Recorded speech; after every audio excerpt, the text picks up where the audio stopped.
Yes, salut toi, comment ça va? Ça fait combien de temps qu'on n'a pas fait une petite FAQ comme ça? Ça fait 1 an, j'ai déjà la réponse. 1 an, c'était la FAQ des 10 000 abonnés. Et là, on se retrouve pour les 60 000 abonnés. Mais attention, rien n'a changé. On est toujours sur ce genre de setup. Excellent. Je voulais marquer le coup pour ces 60 000 abonnés, qu'on discute un petit peu. Je vous ai posé des questions sur Instagram et sur YouTube. Je prends une vingtaine de questions. C'est parti. Il n'y a pas de générique. Comptes-tu refaire des tatouages? Si oui, combien? Ok, vous voulez que je me mette déjà tout nu? C'est parti. Pour ceux qui ne l'ont pas vu, je vous la mets en description, mais j'ai fait toute une vidéo sur tous ces tatouages ici-là qui ont été faits par Toto, qu'on voit dans Entre Mecs, qui est la personne à ma droite, petit screen maintenant. Alors pour l'instant, il n'y en a pas de nouveau de prévu, sachant que j'en ai déjà refait il y a 2 semaines par Toto. Ceux qui me suivent sur Instagram l'ont vu, sinon bah c'est là. Mais je réfléchis de plus en plus à faire une émission autour du tatouage. Je vous donne l'exclu là, on est entre nous, hein, ne le racontez pas à tout le monde. Je pense faire une émission où à chaque émission je pars à la rencontre d'un tatoueur ou d'une tatoueuse. On discute un petit peu de sa réalité de vie, de comment trouver un tatoueur safe, quelles sont les erreurs à éviter pour des premiers tatouages, etc. etc. Et à chaque fois l'interview se passe pendant que je me fais tatouer. Donc on va pas faire 100 émissions, parce qu'il y a un moment où j'aurai plus la place, mais ça peut être cool. On veut te voir en crop top, emoji soleil. Oui, en effet, j'ai porté un crop top cet été et je vous avais dit sur Instagram que je mettrais une photo. Je n'ai toujours pas pris cette photo, mais suivez-moi sur Insta, vous la verrez très prochainement. J'attends juste qu'il n'y ait plus de soleil pour porter un crop top, c'est nickel. Est-ce qu'il y a 10 ans, tu t'imaginais faire ce que tu fais aujourd'hui? Alors, il y a 10 ans, j'avais 17 ans et je faisais des vidéos avec mes potes. Où on était un groupe de potes, c'était un peu l'époque Rémi Gaillard. Et du coup, on était au lycée et on faisait pas mal de conneries qu'on filmait et qu'on mettait sur Internet. Alors, il n'y avait pas YouTube à l'époque, mais il y avait d'autres plateformes. Je le dis pas parce que peut-être que c'est encore hébergé sur Internet. Les plus malins sauront peut-être retrouver ces premières vidéos dont je suis pas forcément hyper fier, même si ça m'a construit, voilà, je me suis un peu construit en tant qu'homme, en tant que vidéaste par ces vidéos-là, quoi, c'est sûr, quoi. C'était un peu le début de ma carrière, quoi, c'est un petit peu les casseroles des enfants de la télé, quoi, mais j'attends qu'on me les ressorte, quoi. Est-ce que tu comptes faire un épisode entre mecs sur les ruptures amoureuses?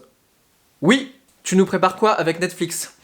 Oui, j'ai annoncé sur Instagram, encore une fois, mais suivez-moi sur Insta, on peut pas discuter là, on peut pas parler, merde, c'est chiant. Et donc j'avais pas le droit de dire autre chose que le fait que j'avais tourné avec Netflix, parce que le reste est confidentiel, mais normalement ça sort au mois d'octobre, et évidemment je vous partagerai le lien. Quel événement rencontre vécu grâce à ton métier t'a le plus marqué? Ça fait 1 an maintenant, je sais pas si vous vous rappelez, pour ceux qui étaient déjà là, mais j'avais genre, on était peut-être que 15 000 sur cette chaîne, mais je suis arrivé à Paris maintenant il y a pile 1 an. Je suis parti de ma Normandie vers le rêve parisien, ça se dit pas. Et du coup, ça a accéléré beaucoup de choses et j'ai rencontré énormément de gens. Donc en vrai, il y a trop de gens que j'ai rencontrés, mais il y en a plein d'ailleurs que vous voyez dans mes vidéos. Parce qu'en fait, tous les gens que je kiffe rencontrer, bah derrière, je leur dis ça dit pas de faire une vidéo?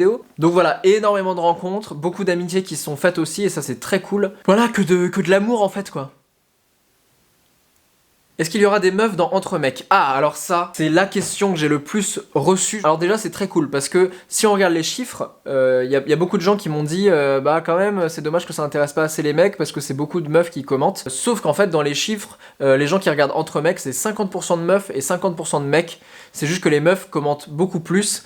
Peut-être que les mecs ont un peu plus honte, ou plus sur la réserve pour commenter, mais en tout cas ça intéresse autant les mecs que les meufs, et c'est tant mieux parce que ce format il s'adresse autant aux mecs qu'aux meufs. Alors l'idée d'Entre Mecs c'était de se dire qu'on entendait très peu les hommes dans un climat, un contexte où on entend énormément les femmes dans ce mouvement féministe, et donc évidemment les hommes sont un petit peu à la traîne là-dessus, et l'idée c'était de recréer un vrai lien, un vrai lieu d'échange entre mecs, où justement on arrive à casser plein de tabous comme ça. Alors je suis pas précurseur là-dessus, hein, il y a énormément de contenus qui existent qui donnent la parole aux hommes, mais pour l'instant c'est plutôt tenu par des femmes. L'idée c'était de se dire, bon bah, quand est-ce que les hommes prendront eux-mêmes la responsabilité de se dire, on a des choses à remettre en question, il faut qu'on en discute, et bah maintenant on se retrouve entre nous et on va discuter de tout ça. Et je voulais aussi qu'on apporte sur YouTube une prise de parole masculine qui est un peu différente de celle qu'on a tendance à beaucoup voir sur YouTube, qui peut devenir vite assez toxique, ou qui peut vite devenir à l'encontre d'une démarche féministe et qui crée un petit peu une césure, une scission on peut dire même, entre les hommes et les femmes, là où je pense que c'est très important qu'enfin on aille dans le même sens et on recrée un petit peu du débat, on arrive à se comprendre entre nous. Peut-être mettre un petit peu de violon moi là-dessus.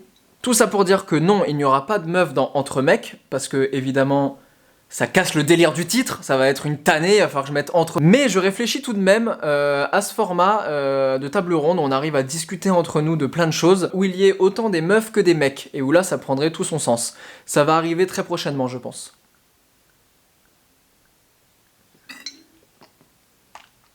Bravo pour tes 60K, as-tu des chaînes bonbons que tu aimes regarder et que tu voudrais reco? Oui, je vais aller regarder dans mes abonnements. Alors il y a évidemment la chaîne de Lou Howard, si vous aimez la musique, où elle a son format Pimp My Music, où ils prennent une musique et ils la pimp avec du PV Nova, avec du Kemar, du Ella, etc. etc. C'est génial. Et elle a un nouveau format qui s'appelle Ici la voix, comme elle est comédienne de doublage depuis très longtemps, où en fait elle rencontre un comédien, une comédienne de doublage, et ils discutent de ce milieu-là, qui pour moi évidemment, on va pas relancer le débat qu'on avait eu sur Insta, VO versus VF, mais moi je suis un passionné des comédiens de doublage depuis très longtemps, et du coup c'est très très cool d'avoir accès à ces informations-là. Donc Lou Howard, je tiens juste à dire qu'il y a un an j'avais recommandé la chaîne de Freddy Gladieux, qui avait genre 2000 abonnés à l'époque. Donc la liste là que vous voyez là, il y a du pif. Et évidemment mon ami Tanguy Rousseau, si vous aimez la danse, qui vous apprend à danser même si comme moi vous êtes pas... hein, on valide le move ou quoi là? Comment te sens-tu dans un univers YouTube porté sur l'humour, la beauté, etc. quand toi tu es plutôt sur la réflexion, amour de soi? Bah déjà je pense qu'il y a vraiment de la place pour tout le monde sur YouTube. Quand tu regardes des chaînes comme Et tout le monde s'en fout, Max Bird, etc. Dans le développement personnel, si on peut appeler ça comme ça, il y en a énormément. Il y a énormément de gens qui font des vidéos sur soi, sur réfléchir à soi. Je pense même à Coucou les Girls qui faisait beaucoup d'humour et qui a aussi quelques vidéos qui font vraiment réfléchir sur l'acceptation de soi. J'ai vraiment créé cette chaîne parce que c'était ce que je voulais voir sur YouTube, et si c'est ce que je voulais voir moi, je me suis dit bah forcément il y a d'autres gens qui veulent voir ça. Donc non, il y a plein de chaînes aujourd'hui si vous voulez réfléchir sur vous-même, si vous voulez avoir des vidéos motivantes et des choses où vous apprenez quelque chose à chaque vidéo. Bah il y a énormément de vulgarisateurs, énormément de chaînes là-dessus. Est-ce que Entre mecs dérange certaines personnes? Alors là on va parler. Très globalement, c'est très très bien accueilli, ça c'est cool parce que tout le monde a bien compris la démarche. J'ai évidemment d'un côté certains mecs qui me reprochent de faire honte aux hommes et de montrer ce que l'homme a de plus faible à proposer. Voilà, mais bon, ça reste du discours masculiniste qu'on connaît et qui existe. De l'autre côté, j'ai également quelques meufs qui me reprochent de minimiser la parole des femmes en donnant la parole aux hommes. Bref, on sait que c'est deux extrêmes, des réactions complètement extrêmes des deux côtés.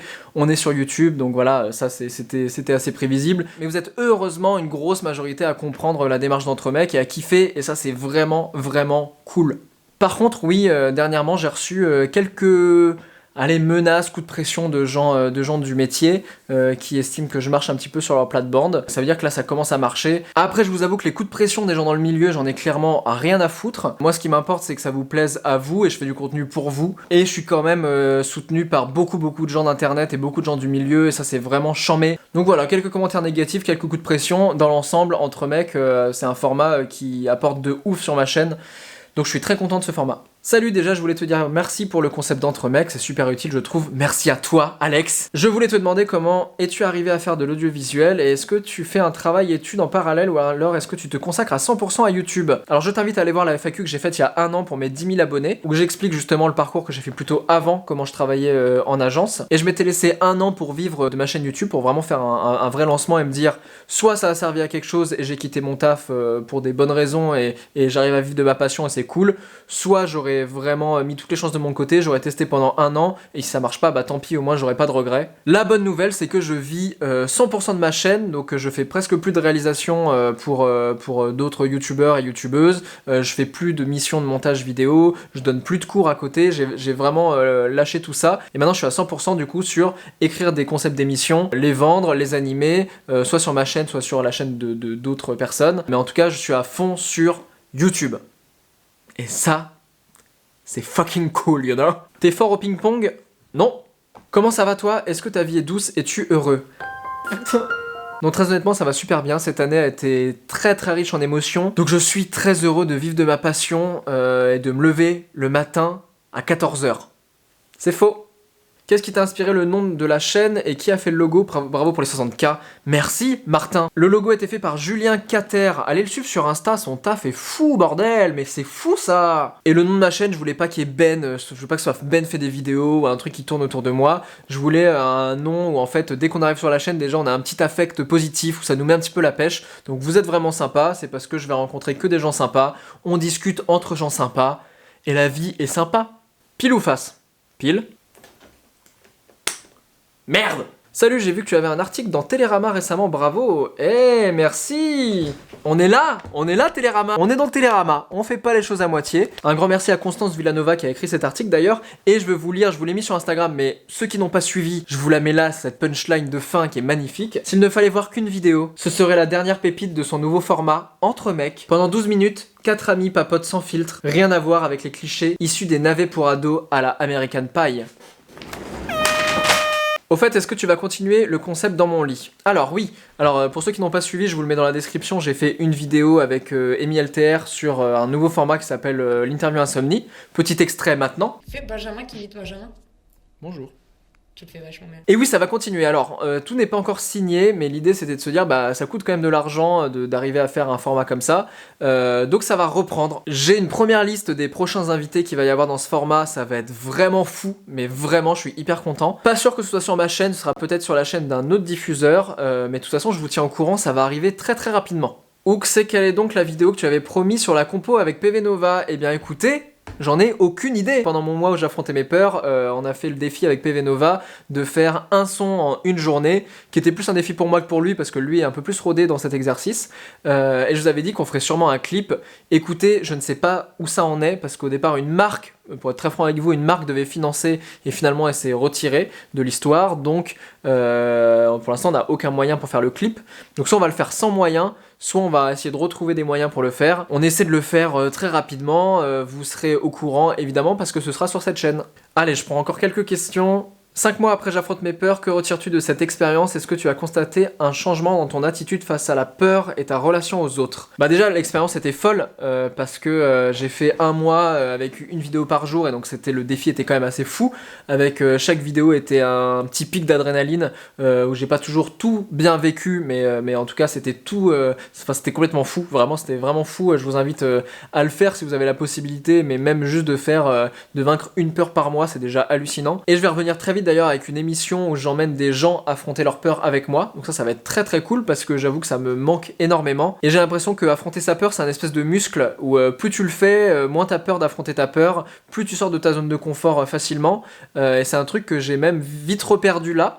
Alors que je suis dans une phase où justement je suis obligé d'affronter mes peurs tout le temps, de me remettre en question, de proposer des nouveaux formats, etc. Donc on repart sur les routes du kiff de la peur très rapidement. Allez, je prends une dernière question. Est-ce que tu as d'autres concepts en tête que tu voudrais mettre en place? Bah alors oui, l'émission sur le tatouage dont je vous parlais, ça j'ai vraiment envie de le mettre en place très rapidement. Là on va chercher des financements pour Entre mecs aussi, je l'ai pas dit. Mais du coup l'idée c'est de trouver une marque, un diffuseur, quelqu'un qui a vraiment envie de diffuser Entre mecs pour qu'on puisse continuer à le faire de manière non gratuite évidemment, qu'on puisse tous être rémunérés en équipe technique, les chroniqueurs, etc. Qu'on puisse le faire dans les meilleures conditions possibles, qu'on puisse changer de studio, qu'on puisse le faire dans un vrai studio, etc.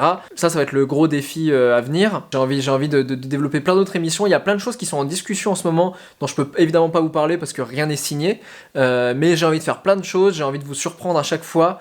Si vous avez des idées, des formats dans lesquels vous voudriez me voir, n'hésitez pas à me le dire en commentaire. Je vous prépare plein de surprises, je pense qu'on va pas s'ennuyer cette année, j'ai très très hâte. J'espère qu'on se fait une FAQ des 100 000 abonnés très rapidement. Il y a le Entre mecs 4 qui va sortir là dans la semaine, puis bon, on se retrouve très vite pour de nouvelles aventures. Est-ce que je fais une sortie de chant? On dirait bien.